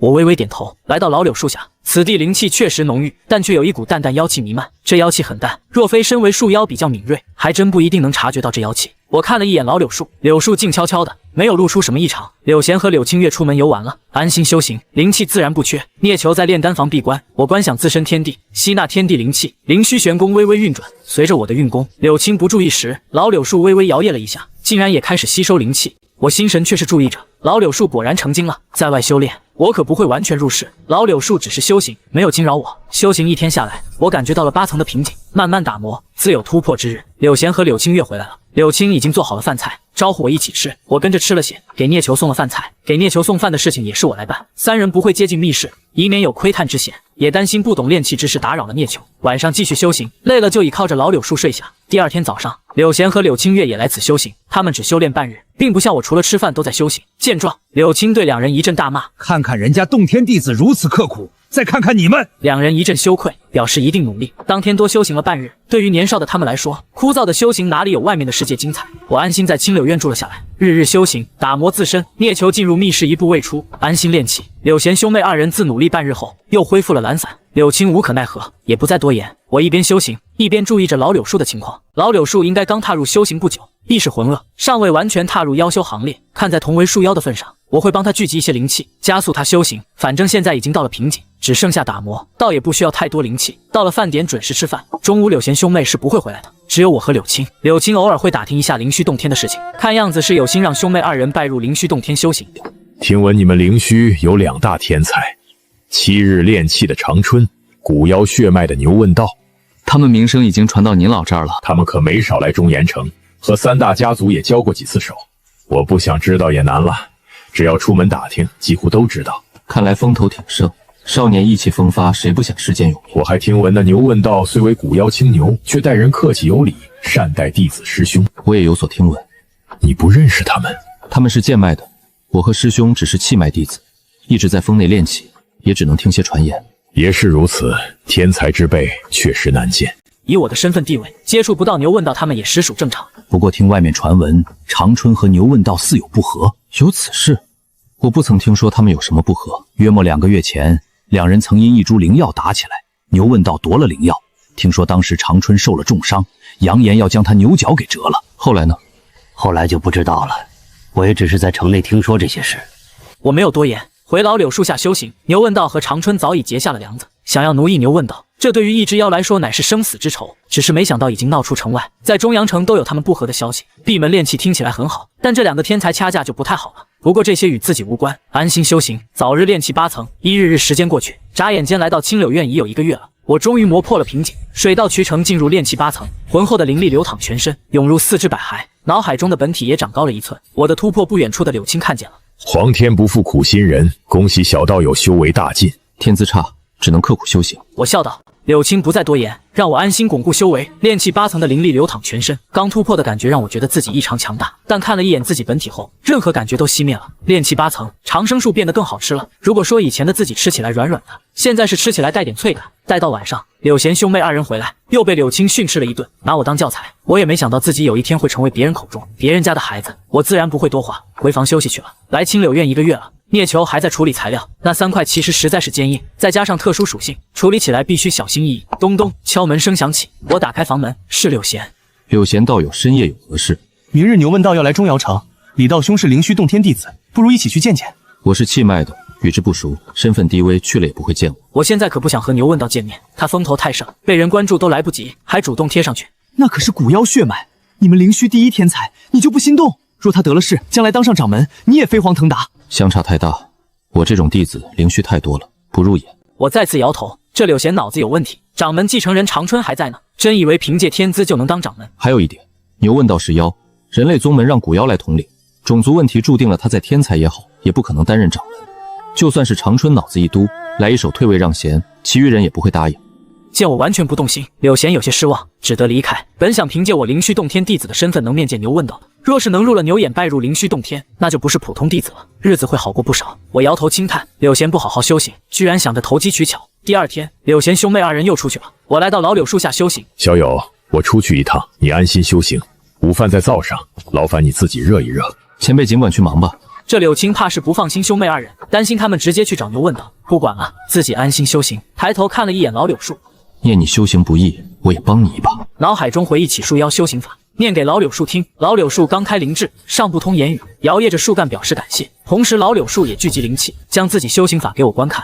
我笑了笑，没有多言。老柳树刚开启灵智不久，他的修行法太过简陋，没什么作用。地面泛起一道青光，无声无息间，一根青色手指从地底浮了出来。我一怔，这青色手指明显不是人类的手指，乃是石头，上面却是有着一条条细密纹路。我摩挲着食指，可能是岁月久远，外加老柳树吸收了些精华进去，但这上面的纹路却是吸引了我，像是某种高级阵法。这根食指应该是开启老柳树灵智的宝物，里面精华都成了老柳树的养料。我为柳树聚集灵气，询问其来历。你可知此物来历？老柳树摇曳，一道灵力没入我脑海之中，我脑海内浮现一道巨大身影，一股古老气息流淌而出，像是一尊上古存在于脑海中复苏，一尊高达数丈的青色身影，浑身如同石头堆积而成，每一块石头上都有细密纹路。那一根食指只是一根小拇指，而除了小拇指上的纹路以外，其余的全都看不清。老柳树也只知道是食人，并不知道全部纹路。食人，我浑身一震，那身上的纹路，莫非是古妖符文？灵虚洞天关于古妖记载，传承古老血脉，内有古老神通，古妖符文便是血脉中蕴藏的传承。这种古妖符文，只有在古妖激发血脉，动用古老血脉之力时才会浮现。传闻中有修行者从古妖符文中领悟出修行法和大神通，可惜古妖太过少，灵虚洞天没有关于古妖符文的记录，只是寥寥几句提及。至于牛问道，现在还太年幼了，修为太浅，血脉顶多激发一丝，断不可能激发出古妖符文。思索间已经到了中午，我热了饭菜来到密室，终于处理完2块了，还剩下1块赤岩石。师兄辛苦了。收人钱财，替人办事，谈何辛苦？对了，你在外面如何？有没有出去逛逛？院内有聚灵阵，我一直在院内修行，略有精进。你呀，别一心扑在修行上，人生还长，多玩玩。我没有答话，我的人生很长，寿元无尽，以后有的是时间玩，现在先修行，有自保之力再说。和聂球分别，我再次来到老柳树下，柳青他们还没回来，单手按在老柳树上，为他聚集灵气，帮其炼化。古妖食指虽然没有了精华，但却点醒了我。我想烙印阵法，是否能像古妖符文一样？可惜只有一根食指，若是有一整具食人尸体供我研究就好了。帮老柳树修行完毕，我也开始寻找木头刻画食指上的纹路。虽然只是全身符文的一角，但毕竟是古妖符文，刻画起来比我学的阵法艰难多了。但多练习就好了，我有耐心和时间。到了傍晚，柳青和柳贤2人终于回来了。柳贤2人脸色明显不开心，柳青铁青着脸，我识趣的没凑上去。没多久，屋内传来喝骂声，还有柳青月的哭泣声。好在柳青没忘记密室内还有聂球等着吃饭。送完饭菜，我继续修行。柳贤和柳青月也来了，2人脸上都有巴掌印，显然是挨了打。我依旧没说话，自顾自修行，一直到深夜。柳青叫他们休息，这才离开。我也结束了一天的修行，准备回房，却见柳青月的房门开了。柳青月走了出来，做了个晋升手势，并向我走去。你这是？今日找错了地，险些回不来了。柳青月叹道：“还好爷爷及时赶到，带走了我们。”不是去寻牛问道了吗？找错了地，我越发疑惑。是啊，都在传牛问道会在千灵客栈，谁知道是长春。幸好我胎记丑陋，才没遭他们污了清白。我明白了，这是寻牛问道，寻到了长春头上，双方本来就有仇，当着长春面高喊一声拜见牛问道大天才，这是赶着送死啊！长春人品如此低劣吗？竟然想对你不轨！柳青月的半边脸确实漂亮，若当时只看见半张脸，确实容易让人有非分之想。但灵虚洞天好歹也是修仙宗门，名门正派，不是长春，是跟随在长春身边的人，叫什么韩久远，他确实不是什么好东西。你认识韩久远？听说过。以后安心修行，别去招惹他们。灵虚洞天没你想象的好。我知道了。本来爷爷想让我们拜入灵虚洞天也有个保障，看来只能去别的宗门了。虽然算不上得罪长春，但在韩久远那边留下了深刻印象。若是入了灵虚洞天，牛问道不照顾我们，日子很难过。中阳城附近不是只有灵虚洞天，还有水月洞天、清玄洞天。虽然这两个洞天比起灵虚要差些，但差的也不多。最近灵虚洞天又是7日炼气的长春，又是古妖牛问道，声势全面盖住了这两个洞天。以你们的年纪与天资，应该早入宗门才对。那时候家里还有些基业，如今基业败了，只能投身宗门了。其余洞天也许更适合你们。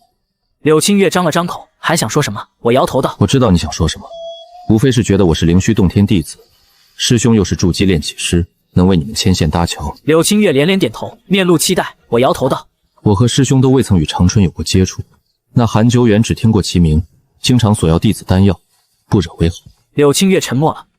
安心修行吧，修行才是第一要事，打打杀杀只会影响寿命。想想中阳真人今夜还丹修为，200多年就没了，打打杀杀有什么好？安心修行不好吗？真以为人人都是牛问道那种天才？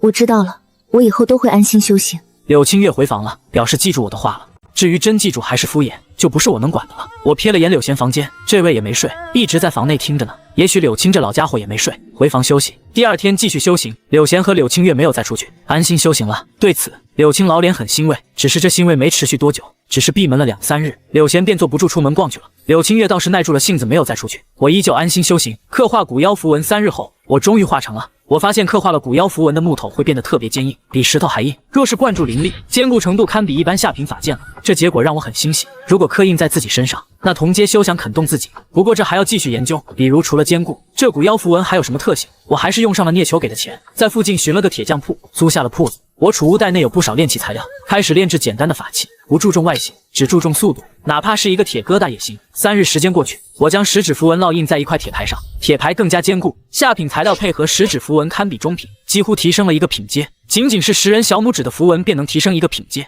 那10人全身符文该何等强大！难怪古妖都是天才，血脉恐怖。牛问道将来也会觉醒满身符文吗？那时候会强大到什么地步？摇了摇头，将思绪甩出，我运转灵力灌注铁牌之内，符文亮起，一股古老气息弥漫而出，我的灵力也得到了增幅。我眼前一花，像是看见一尊古老伟岸的10人仰天咆哮，发出惊天吼叫，整个世界都在震荡，一条条纹路交织，体内灵力更是被符文牵引的沸腾。那10人的左手小拇指绽放璀璨光华，一股厚重的气息弥漫开来，10人小指缓缓落下，如同山岳一般在地面砸出一个巨大坑洞。仔细体悟符文的特性，坚固、厚重，加持灵力。10人能凝聚出符文，不知能否作用在我身上？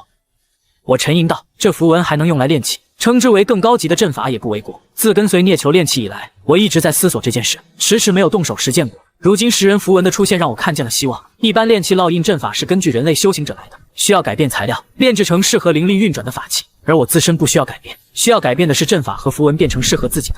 不过虽然现在还做不到，但却能让我炼制出更好的宝物。”我沉吟道：“反正闲着也是闲着，可以重炼一下法器。若非上品法器太过浪费时间，我真想试试这10指符文能否提升上品法器的特性。若是能够提升的话，那中品炼器法器岂不是能变成上品法器？”我暗下心来，专心炼制法器，将之前的中品法剑融了。虽然会浪费一些材料，但若能提升品阶，这点浪费是值得的。每日泡在铁匠铺，中午和晚上会回去送饭送菜，晚上修行。我的刻苦反而激励了柳清月。至于柳贤，还是耐不住性子。修炼几天就要出去玩1天。柳贤虽然玩乐，却也保证不闹事，不再想着寻牛问道，只是闲逛和修行者交流什么的。今日交流获益匪浅，诸位道友，先行告辞了。柳青暗中跟随几天，确定柳贤真是如此，才放下心来。柳青月修炼累了也会跟随出去放松一天，毕竟一直修炼确实枯燥乏味。我沉浸在炼气修行之中，研究十指符文，中品法器成功晋升成了上品法器，下品的也变成了中品，每一柄剑都变得坚固厚重，一般同阶修行者拿在手里都会觉得沉重，但也能挥动。之前用普通木头石头没什么感觉，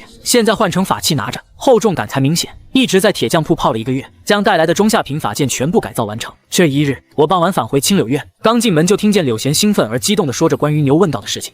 牛问道好生厉害，在外连挑3大家族年轻弟子夺得灵药。我心中一咯噔，这牛怎么就不懂得低调一些？虽然背后有灵虚洞天，但掌门可是长春那边的，真出大事还真不一定管。那3大家族盘踞中阳城多年，也是要脸面的，这牛问道很可能惹上麻烦。李道兄回来了，我和你讲讲，牛问道当真威风。平日里3大家族横行霸道惯了，在外面遇见资源基本都是他们的，有时候灵药都到手了，还被他们杀人越货。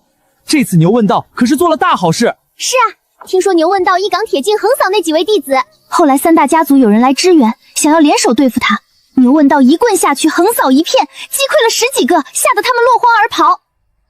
厉害！这些话在家里说说便可，不可在外乱说。这中阳城3大家族力量太大。爷爷，我们明白。柳青月和柳贤连忙应道。我起身给聂球送饭，出来后他们还在谈论牛问道的事情。牛问道打杀了他们之后呢？自然是回城了，但住在哪儿就不知道了。有说千灵客栈，也有说得到城主宴请的。城主宴请？城主和3大家族争斗多年，此刻牛问道出来，自然想拉拢借力。柳青年迈看得通透，若是能通过牛问道将灵虚洞天拉下水，那3大家族就不足为虑了。前辈看得透彻，那前辈觉得牛问道会怎么选择？不知道。我非牛问道，但最好的办法便是顺了程时意，联合城主对付3大家族。就怕牛问道初生牛犊不通人情被人利用，也怕他自作聪明看透了城主拉拢借力，连城主也得罪了。爷爷，那灵虚洞天自会护他。灵虚洞天怕也斗得厉害。我没有再多言，回房休息了。长春和牛问道势如水火，已成仇人。牛问道除了自家师傅，真未必能请来什么长老高手。如柳青所言，看牛问道如何选择了。得罪了3大家族，打杀了10几个，此事难以善了。白玉泉吗？我呢喃低语，我想起了牛问道的话。白玉泉想让牛问道成为大师兄，争夺掌门之位。3脉会武击败长春，牛问道越天才，他这位长老脸上越有光。可惜这位白长老还不如柳青看得通透。不想了，明天开始注意下好了。若无能为力，我也没办法。我安心修行，淬炼身体，没有了气血丹和血肉养料，炼体速度就慢了下来。我估算着进度，若是这样下去，还得2个月才能炼体7层顶峰。至于炼气，距离炼气8层中期也还有段距离。到了白天离开青柳院，没有再去铁匠铺，而是去城内酒馆客栈之地走动，注意牛问道的消息。牛问道已经成了中阳城修行者的饭后谈资，到了无人不知无人不晓的地步。昨夜牛问道去了城主府，但出来之后好像很不开心。听闻这话，我心头一咯噔，这牛问道不会将城主也得罪了吧？这牛是有了什么依仗，还是脑子被蚊子给吸干净了？至于牛问道的具体位置就不知道了，有的说在城内，有的说牛问道连夜离开了中阳城，具体在哪谁也不清楚。我去城内几个地点走了一趟，并未寻到灵虚洞天的弟子，只能返回青柳院。回到青柳院，柳贤得到的消息和我差不多。柳青月又开始刻苦修行，他已经明白了修行的重要性。回房休息，明天继续研究下10指符文。聂球每天都很忙，暂时无法请教研究。到了这个地步，便是如何改变符文和阵法契合自身。我感觉和量身打造法器有些像，了解修行者运功路线，从而打造出适合修行者的法器。这样的话，修行者本身没有改变，只是法器上的变化。这古妖符文凝聚在古妖身上，古妖不可能改变灵力运转。而研究10人符文，10人古妖的自身绝对不弱于一般法器。压下心中思绪，安心修行。第二天早上起来继续修行，中午送了饭，便借口去铁匠铺，实则出去注意牛问道的消息。牛问道失去了消息，连带着他身边的人也没了踪迹，好似凭空蒸发了一般，没人知道牛问道去了哪。3大家族也在派人四处搜查，有人猜测可能是回灵虚洞天了，也有人猜测得罪了城主，被城主暗害了。我不信暗害的话，被长春暗害还差不多。牛问道毕竟是灵虚洞天第一天才，现在这程度，这些人还不敢下杀手，哪怕抓到了牛问道惩治一顿，最后能不能杀还得问灵虚洞天。我一直注意了半个月都没有牛问道的消息，只能回去安心修行。这牛问道应该没事，否则半个月时间白玉泉长老不可能没反应。静下心修行，给聂球送饭菜。聂球刚放下手中的材料，擦拭额头汗水。这种奇石还真是难炼。师兄手段高超，换了一般炼气师，估计拿这3块奇石没办法。多亏了风云祭炼，炼制之法非凡。否则我对奇石真不知如何下手。之前听你说在外租了铁匠铺，不知可有什么难处？遇见了些难题，等师兄炼制完法器回宗再请教。尽管说来，区练气境的炼器之事，应该费不了什么功夫。我决定趁此机会向聂琼师兄请教心中所获。是这样的，我在想如何给人量身打造法器，我也想给自己量身打造一件法器，但却不知这炼制之法、阵法烙印如何改变。我当是什么难题？量身打造法器，困难之处还是寻找契合自身的材料。材料？不错，一般法器人人通用，这3块奇石具备各自属性，需要适合的修行者。量身打造法器，几乎都是寻找适合修行者的奇石。那阵法法呢？我自身为材料，不需要再寻找。阵法有何疑惑？这3件法器都不同，可阵法何曾变过？我脑海一阵豁然开朗，作揖见礼道：“多谢师兄解惑，长生明白了。无论是刀枪剑戟还是木头石块，阵法依旧是阵法，不曾变过，只是不同的身体烙印阵法的位置不一样，自己只需要遵循自身来烙印阵法就够了。”和我客气什么？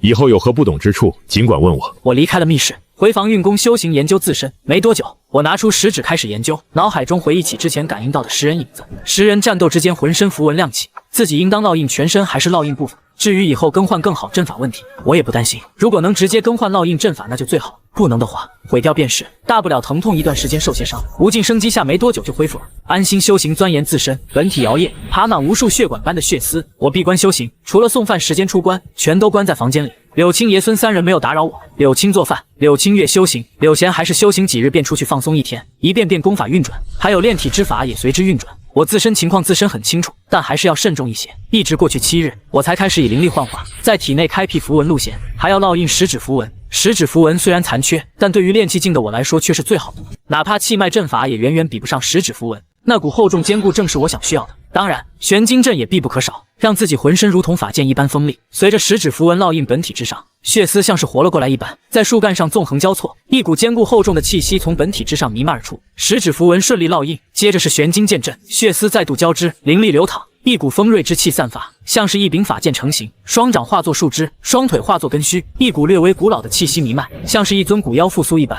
好在这股气息迅速收敛，没有惊动爷孙3人。我沉浸在修行之中，灵力流淌全身，感觉自己浑身力量似乎暴增了数倍一般，举手投足间都充斥着恐怖巨力，翻掌如同山岳，好像自己化成了那尊食人古妖。当然我不可能成为食人古妖，只是烙印了对方的符文罢了。我在房间内待了整整7天才从修炼中醒来，灵力流淌全身，就是消耗有些大。烙印了符文，灵力流淌就相当于驱动阵法在动用法器一般，而古妖符文强大，远非一般法器可比。我取出一柄上品法剑尝试了下，确实叮当之声传出，身上没有丝毫伤痕，同阶法器休想肯动。我这动静惊动了柳青，还以为有人潜入房间对我下手。我连忙解释自己在试验炼制的法剑，食指符文烙印，我的炼体更上一层，感觉浑身都流淌着一股巨力。炼体8层初期，唯一需要在意的就是消耗太大。不过好在自己也不需要多动手，而且可以用封存之法封存灵力，将体内封存足够的灵力，需要用时再引动出来，那就不担心消耗了。我静心闭关，除了送饭时间就是在储存灵力，一直花费3天时间，将浑身每一个部位都储存了灵力，这才停止。我感觉现在虽然自己只是炼气和炼体8层，但就算是一般9层也未必是自己对手。现在的自己应该不弱于一般的古妖吧，不过得验证过才知道。牛问道这个古妖可是能越级杀敌的，完全不将炼气9层当回事。离开房间透了口气，我看了眼老柳树，等有机会也给他烙印符文，只是老柳树现在还太弱了，符文烙印他支撑不起，刚刚踏入修行道不久。老柳树勉强算是炼气1层初期，随便来几个凡人都能砍了。说1层初期都是抬举，柳贤和柳青都不在，只有柳青月在院内修行。青月道友，柳前辈也出去了？是啊，他们去看牛问道横扫中台城年轻1倍去了。牛问道横扫中长城年轻1倍，具体是怎么回事？自你闭关没多久，城主府还有3大家族又死了不少弟子，全是牛问道打死的。外界都传牛问道不屑与城主联手，讥讽城主痴心妄想，还想与他联合。有这事？牛问道虽然是妖，有很多事情不懂，但这种平白无故给自己增加一个敌人的事情应该不会干。得罪了3大家族，又得罪了城主，这下将中阳城的大势力全得罪了个遍。别说牛问道，就算是他师父白玉泉来了，也不敢这么干。后来牛问道现身否认了这些，说城主派人暗算他，他还受了伤，一直在养伤，现在真分不清谁真谁假了。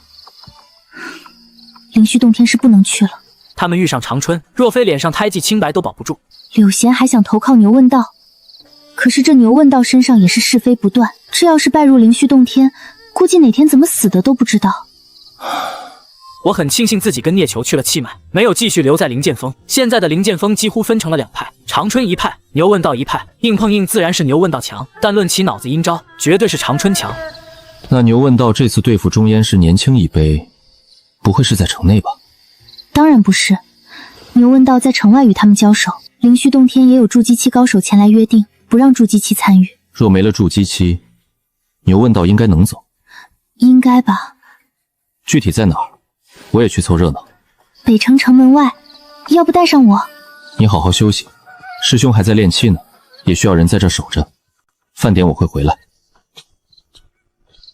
我说完，出了青柳院，从储物袋拿出一件黑衣披上，前往北城门。北城门城墙上已经站满了修行者，就连城门口都挤满了人。这些人可真爱凑热闹，喜欢看人打架。我费力地挤入人群，登上城墙。四周修行者面露不满，我毫不客气地亮出自己的令牌：灵虚洞天弟子。周围修行者脸上瞬间挂上了笑容，给我让出一个位置。城下大战已经开始，近百位炼气境修行者正在与一头青牛交手。青牛浑身绽放璀璨金光，直立而起，双体已经化为双手握着一根铁棍，横扫四方。终究不能化为人形，只能变化部分躯体。炼气境修行者们则布下法阵限制牛问道实力，可惜这法阵对于牛问道来说还是差了些。那一根铁棍横扫间，棍芒万斤，周围修行者碰着就伤，不敢硬接。我看得心惊，这些修行者有一半是炼气境，9层顶峰的也有7、8位。牛问道独自占近100位修行者，还稳占上风，不愧是古妖血脉。大家别冲动，牛问道实力再强，也有气空力尽的时候。我们借助阵法消耗他的力量就行。对，消耗他的灵力，不信他能无止人的战斗下去。卑鄙无耻的东西！牛问道勃然大怒，没想到这群人如此心机，手中铁棍绽放刺目光芒，快速冲向最先出生的修行者，高高跃起，一棍砸下。修行者面色一变，身形连忙后退，体内有一道金色屏障亮起，护住自身。一时间气浪滚滚，浓烟遮蔽视线，四周修行者都被掀飞出去。可牛问道也倒退而回，烟尘散去，气浪消失，那金色屏障依旧守护着修行者。没有这护身之物，我定斩你！牛问道咬牙切齿地道。修行者冷笑道：你身上没有宗门赐下的护身之物，不如你丢了，我也丢了，继续战如何？你的卑鄙真是出乎我的想象，我若丢了，是不是就会有一支暗箭偷袭杀了我？到时查无此人。你可别乱说。他们不敢杀牛问道，但偷袭一下重创还是敢的。只要牛问道重创，自有人下杀手。比如长春。城墙上的我闻言松了口气，看来牛问道还没蠢到家。若真放弃护身宝物，那就是自己蠢死了。牛问道虽然占据了上风，但这些人也有护身宝物，一时间战局焦灼，谁也拿不下对方。修行者们完全采取了缠斗之法，想要消磨他的体力。牛问道显然也看出来了他们的打算，他的内心焦急起来，铁棍法器连连挥动，棍芒越来越强，一口气打出36棍，气爆声不断响起。牛问道剧烈喘着粗气，可依旧未能打破防御。你们当真卑鄙！何来卑鄙？你这牛妖只会蛮力，妖就是妖，蛮力莽夫，反而怪我们卑鄙。修行者们纷纷出声，乱他心神。牛问道眼底闪过一道凶光，双蹄一踏，地面炸裂，尘浪飞扬，一股强大的气势弥漫而出，古老的气息波动，恐怖力量冲天而起，像是从远古复苏的古老存在重临世间。牛问道周身肌肉隆起，双目绽放血红光芒，背后浮现一尊青牛虚影。古妖血脉搏命了，他激发了血脉。筑基修士们凝重开口。古妖血脉激发，牛问道的气息几乎翻了1倍，直逼筑基境界。当然只是直逼，未能跨越这个极限。挡住他！只是炼气，血脉复苏不了多久。炼气9层顶峰的修行者大吼，体内灵力催到极致，阵法运转，地面飞扬如若泥潭，限制牛问道双足。众多修行者结阵，灵力汇聚一体，同时御使剑举。牛问道铁棍横天，周身灵力如同电弧一般缭绕全身，猛然用力一击。